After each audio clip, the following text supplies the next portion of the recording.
Good morning बच्चों। Accounting equation solve करने का जो टॉपिक हमें सीखना है उसमें हमने एक चेकलिस्ट बनाई थी और उस चेकलिस्ट में पहला पॉइंट था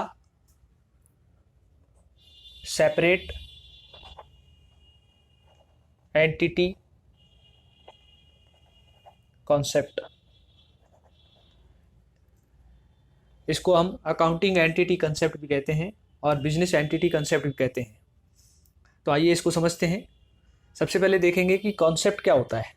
कॉन्सेप्ट यानी अजम्पशन। अजम्पशन आप इसको गाइडलाइन भी बोल सकते हो,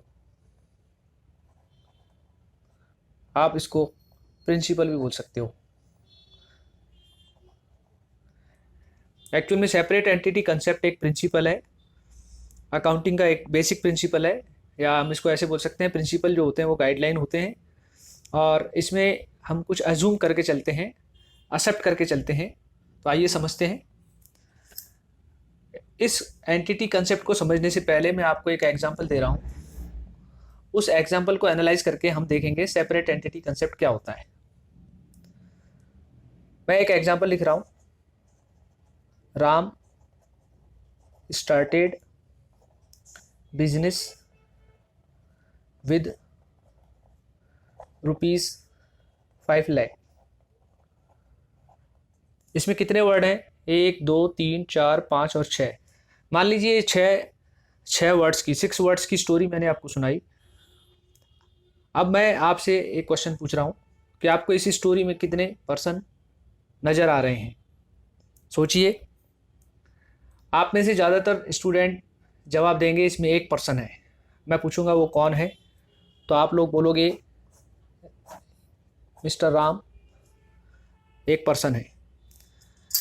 अगर हम एंटिटी कंसेप्ट ना पढ़ें और उसके बिना पढ़े जवाब दें तो ये जवाब सही है। लेकिन अगर हम सेपरेट एंटिटी कंसेप्ट पढ़ते हैं और उसके बाद जवाब देंगे तो यहाँ पर एक पर्सन नहीं है, यहाँ पर 2 पर्सन है। पहला पर्सन राम है और दूसरा पर्सन जो है वो ये है, जिसको हम बोल रहे हैं बिजनेस ऑफ राम। राम एक नेचुरल पर्सन है और ये बिजनेस जो है एक आर्टिफिशियल पर्सन है। इसको हमने एज्यूम किया है। तो इसका मतलब क्या हुआ? Separate entity concept says that business and businessman, ये इस राम को आप बिजनेसमैन भी बोल सकते हो क्योंकि इसने बिजनेस स्टार्ट किया है और ये बिजनेस है।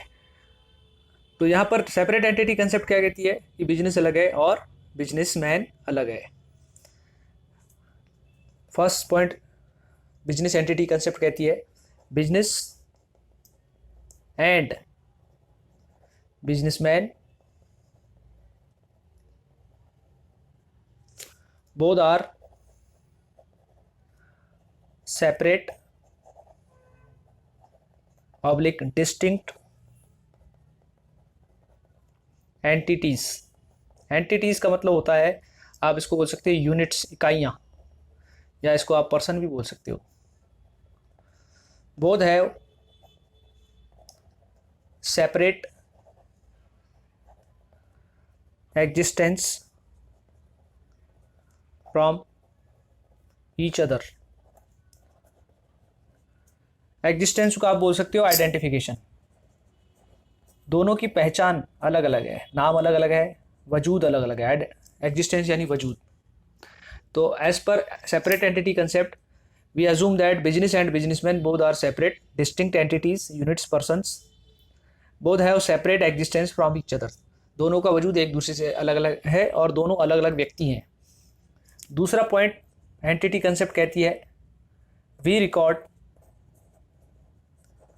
Only business related transactions in accounts. हम अकाउंट्स में सिर्फ बिजनेस से रिलेटेड ट्रांजैक्शंस को लिखते हैं। जो ट्रांजैक्शन बिजनेस से रिलेटेड नहीं है उसको हम रिकॉर्ड नहीं करते हैं। तो यहाँ ध्यान दीजिए, हम बिजनेसमैन से रिलेटेड ट्रांजैक्शन को रिकॉर्ड नहीं करते हैं, हम सिर्फ बिजनेस से रिलेटेड ट्रांजैक्शंस को रिकॉर्ड करते हैं। या इस तरह से भी बोल सकते हैं कि हम सिर्फ उसी ट्रांजेक्शन को रिकॉर्ड करेंगे जिसमें कम से कम एक पार्टी, एक साइड बिजनेस स्टैंड करता हो। अगर किसी भी साइड बिजनेस स्टैंड नहीं करता तो वो ट्रांजेक्शन हम रिकॉर्ड नहीं करेंगे। किसी भी ट्रांजेक्शन में दो पार्टीज का होना जरूरी है और उसमें एक साइड कम से कम एक पार्टी बिजनेस होना जरूरी है, तभी हम उस ट्रांजेक्शन को रिकॉर्ड करेंगे। तो हम बिजनेस से रिलेटेड ट्रांजेक्शन को रिकॉर्ड करेंगे, बिजनेसमैन से रिलेटेड ट्रांजेक्शन को रिकॉर्ड नहीं करेंगे। तीसरा है we record business transactions from the point of view of business only. ये कंसेप्ट जो है वो तीसरा पॉइंट बताती है कि हम बिजनेस के ट्रांजेक्शन को रिकॉर्ड करते समय बिजनेस का पॉइंट ऑफ व्यू यानी बिजनेस का एंगल यूज करते हैं, बिजनेस के एंगल से देखते हैं, न कि बिजनेसमैन के एंगल से। तो इस तरह से आपने देखा सेपरेट एंटिटी कंसेप्ट तीन चीजें आपको बताती है। Business and businessman both are separate distinct entities, both have separate existence from each other. Second, we record only business related transaction in accounts. We do not record businessman's related transaction in accounts. We record business transaction from the point of view of business only. We do not use while recording transaction point of view of businessman. एक और चीज़ है यहाँ देखिए, चूंकि हम business से related transaction को record करते हैं इसीलिए हम बिजनेस को फर्स्ट पार्टी बोलेंगे और बिजनेसमैन को हम बोलेंगे सेकेंड पार्टी। इन दोनों के अलावा अगर कोई तीसरा पर्सन बिजनेस के कांटेक्ट में आता है, उससे कोई ट्रांजैक्शन करता है, तो हम उसको थर्ड पार्टी बोलेंगे। तो इस तरह से हमने सेपरेट एंटिटी कंसेप्ट को समझ लिया। इसके बाद हम समझेंगे मीनिंग ऑफ कैपिटल।